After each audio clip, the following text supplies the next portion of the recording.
PJNet Live with Michelle Medlock Adams, all the way from her vacationing home in Florida. And we have her in the green room. We have our Studio 5 is up. We have a Lake Miccosukee background up. We have all the cameras aimed, ready to go. We'll transfer to Studio 5 in 5, 4, 3, 2, 1.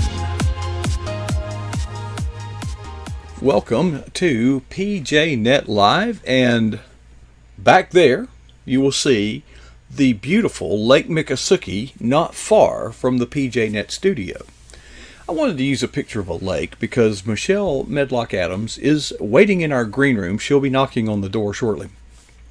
But she is actually vacationing here in Florida, and she has taken time away from her vacation to join us for PJNet Live, and she has been spending some time in the Florida lakes, and we're going to use, for now, we're having some connection problems, quite frankly, folks. Okay, so we're going to try our best to keep her alive, but it's been kind of shaky. But nonetheless, Michelle, I know that you're vacationing, and I'm just honored that you would take some time out. You've been having a good time, you and your husband Jeff, here in the great state of Florida, yes, paying high sales taxes and all that kind of stuff. We have no state income tax. We thank you for participating in our taxes. And you say you're sunburnt, but that's not readily apparent. Wow. Well, little makeup, little self-tanner, but I came off the lake today. I look like a lobster. I use 50 sunscreen because, I'm a melanoma survivor, so I know all about the sunscreen. But that was brutal sun today. Very, very hot. I mean, it's July in Florida. What do you expect, right? It's and the humidity. I don't know. I assume you have some humidity up there up north. We do. But the humidity down here is just absolutely unbearable. Yes, I would say that was a good description of it today. But you got your bass boat, and you're just lake hopping, so to speak. Yeah, what lakes? We are. What lakes have you been to? We've been to the Harris chain of lakes. We always watch on. We're such nerds. We watch all the fishing tournaments. We love FLW Tour and the MLF. We watch all those. And every time we watch them on the Harris Chain of Lakes, I always say to Jeff, "Oh, that's right by Lake Yale. That's where I do the Florida Christian Writers Conference every February and March. That's where Adele and I met in person for the first time." Really? We've often talked about the Florida Christian Writers Conference. Right. And so I always say I'm going to bring my fishing pole when I go to speak, but there's never time to fish. So I talked to Jeff I'm like, hey, let's just take a week once I hit my deadlines for books this year, and let's just go to Harris Chain of Lakes and see if you like them, because I've always wanted to fish them. We watch them on TV all the time. And we always fish Okeechobee, so let's do something different. So I talked him into it, and we booked a week down here. We're actually staying across the street from one of my really, really good writing friends, Taryn. She said, our neighbor has an Airbnb. You should just stay with him. So we're in this nice little condo, but the Wi-Fi is a little bit shaky, so I may lose you. But I'm happy to be here for as long as I can be. And we've been fishing all the Harris chain. We've been on Big Harris and Little Harris, Mount Dora, Lake Dora, and then, Eustis. Eustis, yeah. So far. Like Tavares and all those. And, last week, last time we talked, as soon as you got done here, you put your nose to the grindstone. How late did you stay up trying to meet that deadline? 7 a.m. I actually went to bed at 7:32. I looked at the clock. I was like, are you kidding? People are getting up, going to work, and I'm just going to bed for about 4 hours. Got up and hit it again so I could finish. I know the feeling. Crazy. Yeah, that would be our life, right? I don't write, but I tell you what, I burn the midnight oil. We've started doing something different here. We try to get some highlights from the shows, and it's a 45-second clip, but it takes about, hour and a half, 2 hours to produce that. But the good news is I get to see our guest over and over and over, get those little sound bites. But you're very good at that. We appreciate it. I love doing it. It's so much fun. It's great to have a I don't want to call this a job, but I guess I have to. That if you don't love what you're doing, folks, you need to find something else to do, even if you have to take a cut in pay. I am the happiest person on the planet, I think. No, I think I am. We can tie. Yeah. Yeah, well, yeah, it's not a competition, but the Lord commands us to work as unto the Lord, and not Yes. unto human masters. But it's really great. I love what I do. It's very fulfilling, but nothing I'm doing can come close to some of the things that you have done already. The book that you just finished writing, tell us a little bit about that one. So we actually, the book I just finished writing, we wrote back this past spring, but we had to go through all the galleys. So after the book is put to bed, so to speak, we've done all the edits that we're going to do. We've verified all the facts. We send it off then to our editors, and then their copy people look at it and they send them back. We do more edits. It's usually a couple, 3 times, but the final look at it for an author is the galleys. And so Okay. they sent that back to us, and it's 55,000 words or so. You have to go through every line and make sure it's the way it should be, because it's our last look at it. It's like you birthed this child and you're sending it off for somebody else to raise, and so it's your last like kiss goodbye to this baby before you send it off. And that I had to go through that night. So we finished those, and then the other book that I just finished that night, we're ghostwriting it for a really cool guy. So I can't tell you about it because I have to kill you if I told you. That's So on a need it's to know basis, and we don't yeah, need to know. but it really is a good book, and we're really proud of it. And it's really going to be, I think, one of the best sellers for this guy. It's you love, you take on a client and you're writing for them, and you're learning the whole time, and you think, I can't believe I'm getting paid to basically learn all this stuff. Like, it's amazing. I'd be interested. I would have bought this book because it's stuff I'm interested in. So that's always a privilege. In dealing with the people you deal with, in my life, I write software, for example. And when you write software, it is, I guess, I'm not a mother, but it's as close to giving birth as I know. It's your baby, it's Yeah. your project. One of the things that I had to learn to deal with is once you finish it, you think it's perfect, but in fact, it's not. Yes. And then when someone raises a critical remark about it, saying this is, it's hard not to take that personal. It The is. people that work with me have learned to say, I have an observation. They don't say I have. It keeps my blood pressure down. But do you have to deal with that? You've got a draft, you've sent it in, you think it's great, and Yeah. then they just slice it to ribbons, saying fix this, and The this. editing process never gets easier. I mean, I've got 90 plus books now. It never gets easier, because it's like someone calling your child ugly. Is pretty Yeah, much like you, yeah, right? I yeah. mean, it's the thing is I always know that 9 times out of 10, the editors who are looking at your stuff really do know their stuff, and so they make an improvement, because you know what you meant to say, or you've been writing it like crazy hours in the night, and you used the wrong word or something, and they fix it. But it's when they change entire passages and change the Mm-hmm. content that then Mm-hmm. that's when I come unglued. But really, I'm very appreciative of my editors. I really like them to catch the things that a lot of them have saved my hind end many times, making sure that everything is right. But it's when they take and it becomes their book. You're like, hi, your name's not on the cover, so maybe this isn't working, because it's not what I believe exactly. What you just changed that's not how that was meant. So I think you have to choose, like, pick your battles on those sorts of things. I get a little sassier as I get overthink each book, I think, but I'm very appreciative of our editorial staff. That's really nice when they can find those errors and make you sound better. But yeah, my goal is to always turn in really clean copy. That's why, man, I will put hours in the editing in.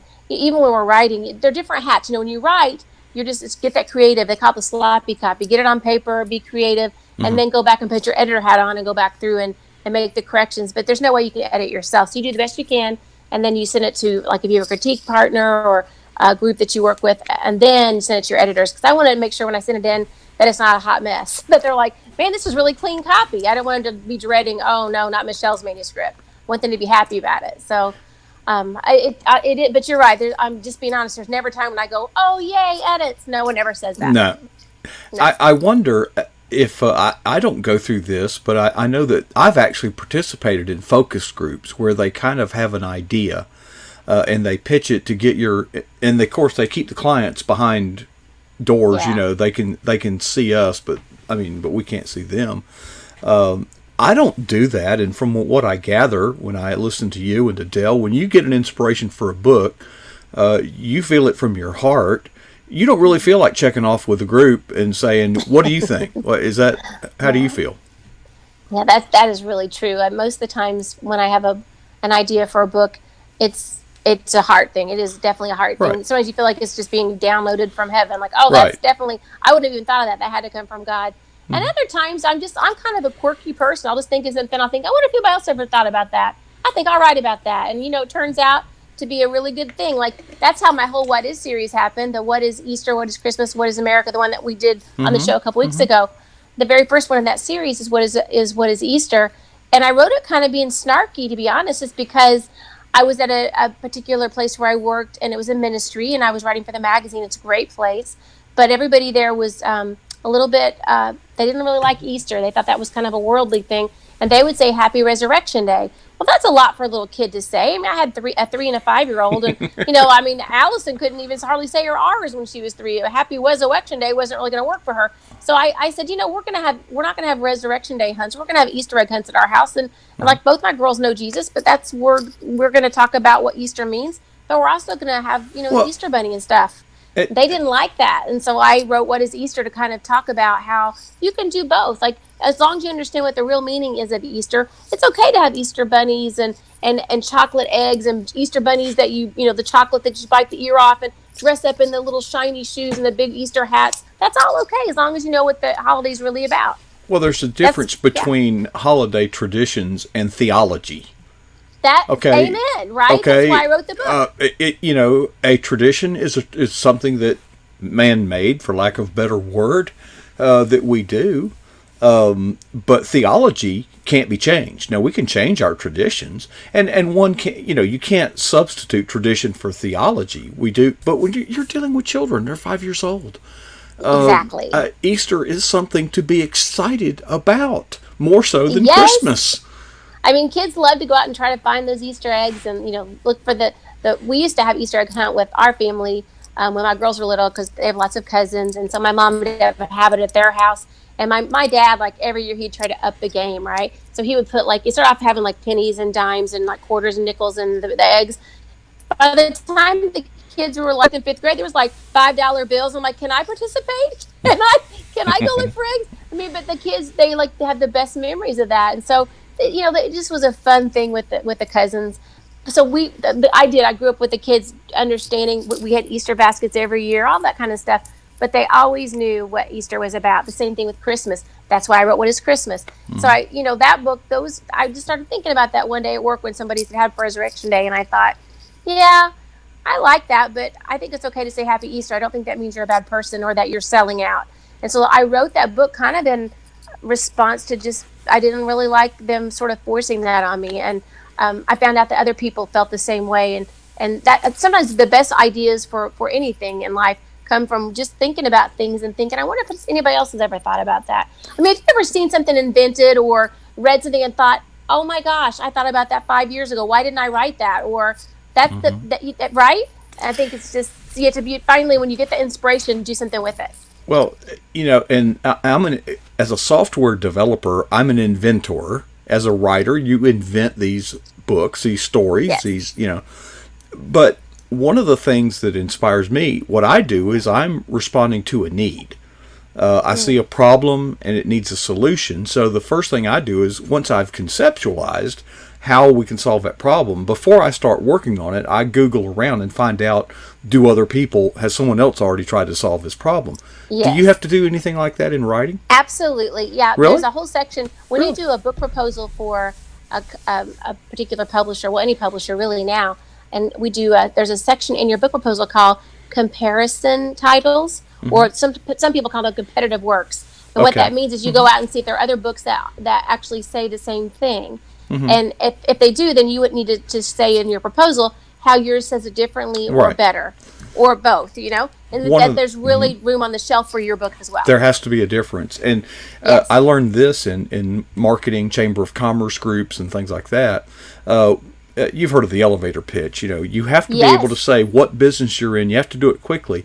But if you can't describe why your business is different and better than your competitors, you need to reevaluate your business plan and your, why you're doing it. Because if you're just offering services in duplication of or in competition with, well, the competitors have already been out there for a while. Thank you. You're the new kid on the block. Right. But I've never had that problem. My biggest problem, Michelle, is I come up with ideas that are ahead of their time. And it's hard to talk to somebody about something that abstract. Can you imagine trying to explain the internet to Ben Franklin? Now, I'm not that far ahead of my time, but some of the ideas I have are, I'm an out-of-box thinker. I don't really invent so much as I reassemble parts, and ideas in a unique way that no one. Anyway, the show's not about me. You've actually caught 7 fish from. Oh, how much is an out-of-state fishing license now in Florida? I'm not really sure. We bought because we get a year one because we come down in January, fish Okeechobee. And I don't know because we get both the, we just get the freshwater because we don't do any of that ocean fishing. For the longest time, no saltwater fishing was required. That was not part of the state. You could saltwater fish all you wanted to, but we found a way to tax that. Okay, we could, but here in Florida, we have little short-term permits. Yes. And we get the annual one. Right, they're all a ripoff, especially if you are out of state. Okay, but yes, we definitely pay that every year, and it's worth it because we come down 4 or 5 times. But yeah, have you ever been deep sea fishing? I have not. Michelle, been. I would love it. Michelle, let me tell you something. I had a bass boat that I've seen pictures of your boat, you and Jeff. Yes, mine was better. Okay. Oh no. And I literally, my office was less than a mile from a lake, and I parked my boat at the office. So every morning, myself and my software developer, the guy I worked with, we would go fishing, weather permitting, every day. Yes. So I love fishing. One day, as a kind of a reward for my employees, I chartered a boat. Now, there's a difference between a party boat and a charter boat. A party boat goes out with whoever's on board. It'll hold 20, 30, 40 people. That's not deep sea fishing. When you charter a boat, you rent that boat by the hour, and the captain and the deckhand. And way back when, it was like $100 to $150 an hour. I never went freshwater fishing again. Oh, wow. Michelle, I kid you not, the very first time we went out, we got on some amberjack. Any fish that has a tail that's forked like that will work you to death.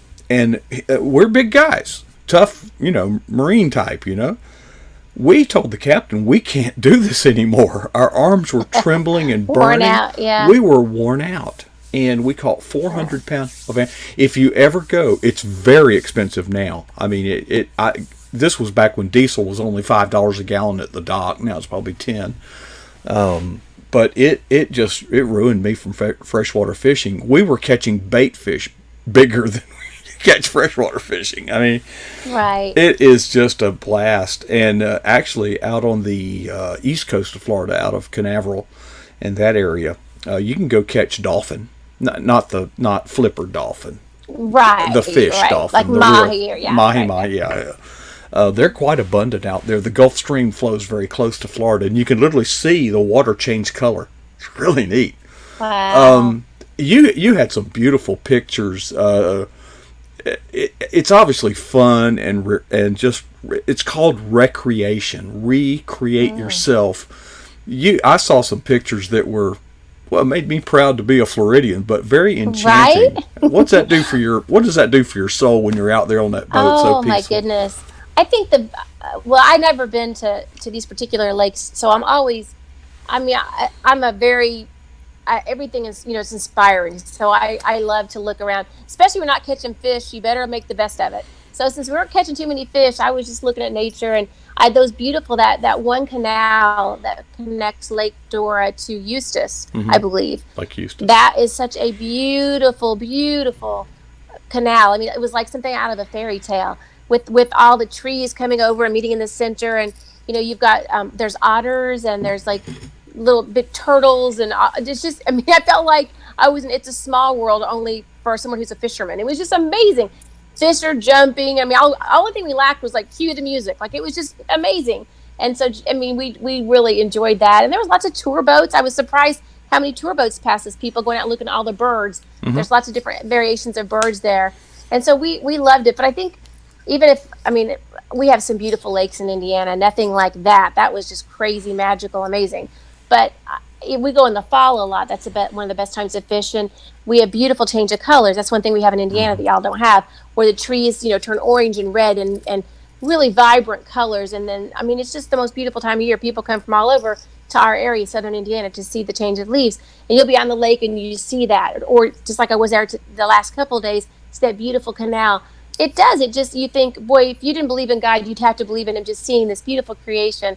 And for Jeff and I, because we both are pretty busy with work, he's a CPA and I'm a writer, and we're always busy, I think it's great because you unplug. I mean, you may have your phone to take some pictures, but you're not returning email. You're just out there kind of enjoying each other and enjoying nature. And I have some good conversations with God when I'm on the lake. It's just, there's no other distractions. So it's amazing. I love it. We talked last week, and dogs, I'm just convinced God put them here for us, just to have a companion, have a friend.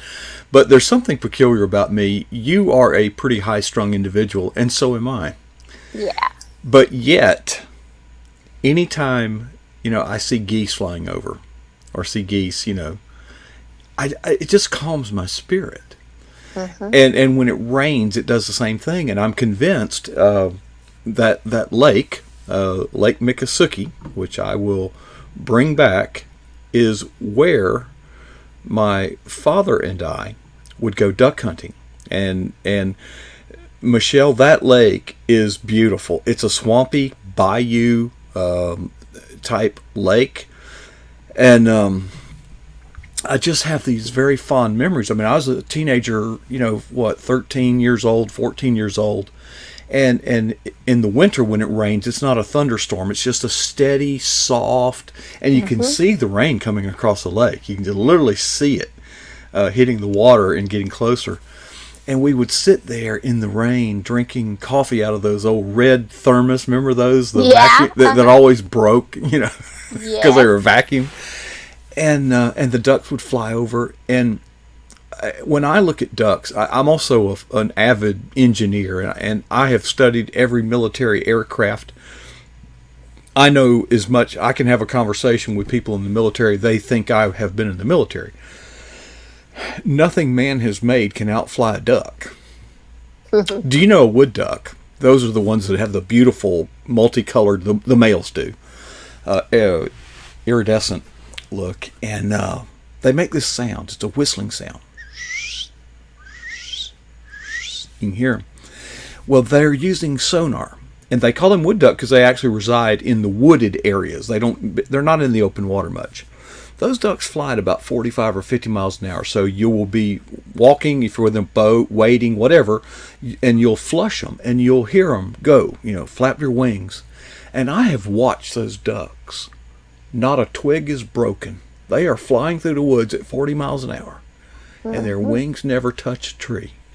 And I think amazing. To myself, if you don't believe in God, I mean, try. Okay, we got drones now. Try to fly a drone in there. You won't. It'll crash. And it just affirms to me that there is a creator. Now, if you don't want to call him God, you're wrong. But you cannot deny that there is a creation that is unfathomable. We don't have the capacity in our brain to fathom, and that's just a little piece of it. But it brings a peace to me. It really brings peace to my soul. And my staff used to take advantage of it because we'd be working, and they'd say, "Hey, coach, it's raining outside." They knew that was a break. All right, let's go out on the loading dock. Go out and watch the rain. Yeah, light a cigar, go on. We'll do that. Michelle, for our audience's benefit, when we first connected, we could not get a connection. I mean, it was freezing up and sounding horrible. It has been rock solid. Almost, there's one little glitch in here. And thank you, Lord, for sustaining this Yes. connection. Amen. All right, so when's the vacation over? We're done here on Sunday, but we pulled the boat down 13 hours, and we may hit some places on the way back that we want to fish. As we were, I told you we watched those fishing tournaments, FLW and the MLF, and there's a lot of lakes between Florida and Indiana Yeah, that they hit yeah. that we would see the turnoff and be like, hey, we should stop there. Well, maybe on the way back. So I don't think we're done fishing. I think we might fish a couple places on our way back. We shall see. But I think the one thing about being on the lake, like with Jeff, we were talking about this today, when we were going to do the show. I said I've learned so many things from God on the lake. Like I think it's the one time when I have to be quiet. I'm always talking. I know that's a big surprise to you, but I'm always talking. But on the lake, to catch fish, you have to be quiet. I just I hear from God more.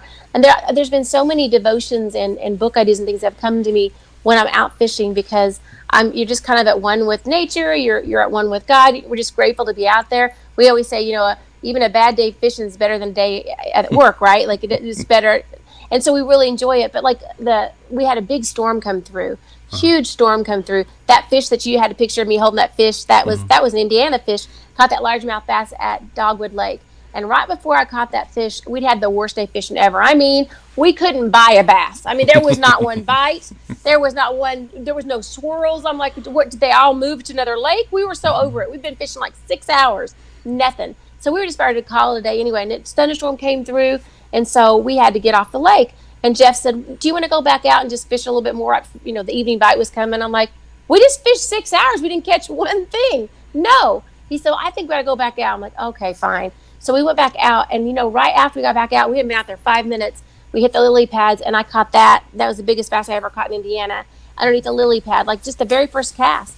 And we got back in the boat afterwards, and I was so excited because that was a nice one. I mean, it fought hard. It was so much fun. Of course, we always throw them bass. But we got back in the truck, and I said, isn't that funny? It's like sometimes you have to go through the storm, and that rewards at the end. And it was like that's just one of those little life lessons. Like, you can be persistent and do all the right things, and sometimes you have to go through a storm. But at the end of it, there's like this nice little, like God's like, I got you. There's this little reward. I was so glad we went back out and tried again. There's just like those little tiny lessons as you're out there. God will just throw you a bone, it seems like. When Jeff caught that big bass this time, I didn't catch a big bass. I caught a stupid dogfish. I'm like, I don't even count those. And he got this big, huge bass. I was so excited for him. You have to celebrate others' victories or you won't have your own. Like you learn those things on the lake. When you're in the boat, there's a lot of work, in trailering a boat, getting the stuff ready. Oh, yes. Launching the boat. Who's the boss? Not me. Not you? Is there any? No. You ever have a contentious moment, because, hey, you're about to wreck the boat or, Yes. We had one today, actually, because this little baby gator kept coming up to the boat. Like, I mean, he was this little tiny thing, but he was curious and kind of aggressive. And every time I'd throw my frog lure out there, he'd try to eat it. And we couldn't get away from him. And Jeff was trying to shoo him away, and I was trying to tell Jeff how to do it because I didn't want him to hurt him. I just wanted him to shoo him. And Jeff said, you're going to have to let me do this. You're getting too hyper. Because I was like, oh, don't hurt him. Jeff said, he will eat your hand off. Let me handle this. But I just... Well, and if there's a little one, there's a mama somewhere. That was right, brother or something. But yeah, so they're just a little one because I kind of got spastic about the little gator. But I trust Jeff on the boat. He knows he's been doing this for years, and I trust him with everything. So, but I don't. That's the one place I'm really not bossy. I definitely whatever he says because I know he knows what he's doing. Pretty good captain. He's a very good captain. Yes, he is. We have a good time out there. I trust him. Okay, so when you're going along at about 70 miles an hour wide open, and it feels like it, and you stop, does the water come in the back of the boat? No, it I doesn't? would probably die. No. Well, I promise you, he's a good captain because of the way bass boats are built. Okay, if you just back off the throttle, the wake that you've created will come in and darn near sink your boat. That's happened to Okeechobee before, but not here. Yeah. He hasn't gone over 50 here, so we're good. Oh, yeah, that's no fun. But there's a lot of running a boat, especially at higher speeds, is work, and trailering a boat is also work. You're not just taking a Sunday afternoon drive. If you're pulling something as big, you got dual wheels. if you turn, you can run over something that you missed with the car, but the boat will catch it in a turn. Yeah. And I know what those boats cost. You don't want to lose a Yeah, boat. and if you miss a turn, like we're not familiar with this area, so we always go out the night before and look where the boat ramp is. But now last night we were tired and didn't go. So today we missed the turn off for the boat ramp. Well, you can't just turn a 21.5-foot Nope, boat, you can't. like on a dime. You have to go somewhere. So yeah, there's a lot of stuff that happens. Okay. It can be frustrating. Okay. Do you ever get to back the boat into the ramp? Have you done that, back to trailer? He's never let me try it. Okay. Well, here, I'm going to give you a hint. Okay. You put your hand on the bottom of the steering wheel and move your hand in the direction you want the boat to go, which is opposite, by the way. That's why it's so hard. Great. But that's what helped me. On the farm, you're always using a tractor to back trailers. And actually, the longer the trailer, the easier it is to back. Okay, short ones get away from you. They'll jackknife. But just try it one time. See how you do. And Jeff, I don't know any girl that can really back a trailer. Yeah, I don't think he's going to let me do it either. We bought that for our 25-year wedding anniversary. That was kind of our present to ourselves because we love to fish. And we have two boats. We have one boat that was our first boat that we keep at Okeechobee at a friend's house so that we can fish whenever we want to. But this is the first time we ever pulled this one down. This one we usually fish in Indiana. And we bought that for ourselves. Got a good deal from a guy who has a TV show, an outdoor show. And we got it for our 25-year anniversary. Now it's our 28th year, so maybe for 30 we'll do something else. But it's just so much fun. That I had to get used to is when you're pulling something, when you put the brakes on, well, you don't just stop. That's right. The boat starts pushing you. All right, our connection is breaking down real quickly. What's the first item of business when all this is over? When you get home? So the first item of business when I get home, believe it or not, is I have another book due. So I'm back in the saddle. That's all right. Thank goodness I love what I do, but I have another book due. It's a picture book for kids, and it's called Goodnight Moonbeam, and we renamed it Operation Moonbeam because it was too close to Goodnight Moon. Operation Moonbeam, and so that'll be out with Little Lamb Books, not this coming year, but the year. It's a 2021 release, I believe. That's how far ahead they were because it takes a long time to do the artwork. But I have edits due on that, so I'll be back working as soon as I get home. I love it. From the chat room, we have Tammy, who says her dad was the absolute best. She takes offense that I think that I didn't say girls can't do it. I said I've never known one that could. Okay. Can Tammy do it? See, we Hoosiers, we know what we're doing. Yeah. Okay. Well, if you want a challenge, just go buy a junk trailer because you're probably going to ruin it. Because once you lose it, yeah, I don't think Jeff's gonna let me try. I'm just telling you. Nah. I'm not. I gotta be honest. I'm not that great of a driver, so I'm pretty sure I'm not gonna be trusted on that one. Yeah. Well, just give him the hint one time when he gets it going the wrong way. Say, Jeff, put your hand on the bottom of the steering wheel, turn. That's good to know. That's what a farmer told me when I was struggling to learn, and it really simplified it and got it done. All right. Well, we made it through without any calamity, which Yay. I was convinced that we weren't going to make it through. So just thank you, Lord, for that. It's fun to hear that you're having fun. And I look forward to meeting you. Is Jeff going to be with you in North Carolina?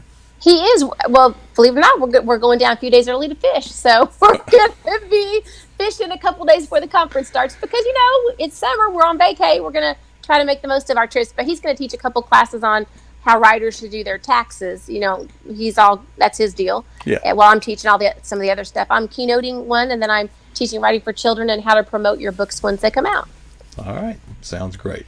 Michelle, enjoy the rest of your vacation. I think I have stolen enough of your time, but thank you for sharing. And just you and Jeff just have a wonderful time relaxing, and we'll get back to business again next week. Thank you so much. See you guys. All right. Michelle Medlock Adams here with us on PJ Net Live, just having a lot of fun, and it's great that she can share the fun she's having with us. Heck, I have fun just listening to that, don't you? I hope so. All right, thank you for those of you in the chat room. I didn't keep up. I've got some new stuff here that helps me see in the chat. It says, thanks, Michelle, from the chat room. And So we're working on some things. I won't. We've run a little bit long tonight. I will bring you all up to date at some future time. But I will be going to that writers conference in North Carolina to get some footage of Michelle. We're going to be working on some promotional videos, some footage of Dell where he's teaching some classes, and some what we call B-roll. Where we get the audience and all the different camera angles, and looking forward to that. My daughter's going with me, so we're going to have 5 days. 3 at the conference, 1 day traveling, 1 day coming back. So I can't wait to report all that to you when that time comes. And for now, it's PJ Net Live. Let's watch some cool videos.